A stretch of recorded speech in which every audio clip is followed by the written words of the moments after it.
Okay, we are done with the switches. Sounds already interesting. Next one, I will use this double-shot PBT switches. Just blue with white, should be nice, and budget. And there we go. Sounds good. Let's go and check. Okay, let's do the sound test of second version of this keyboard.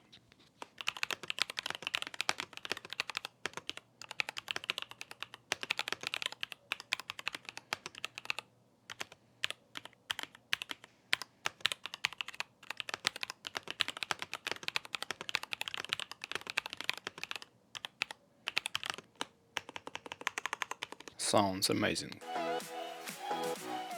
Okay guys, so this is a second option what you can build on top of this bare bones from Gamma K. Sounds good, you hear the sound, and also it's a still RGB in all of this. So what options do you like more? Deadly quiet or with this normal sound of clicking? Let me know. I'm really wondering what you like more from these two options, right? And that's all for today. Thank you for being with me. See you next time in the next video. Bye bye.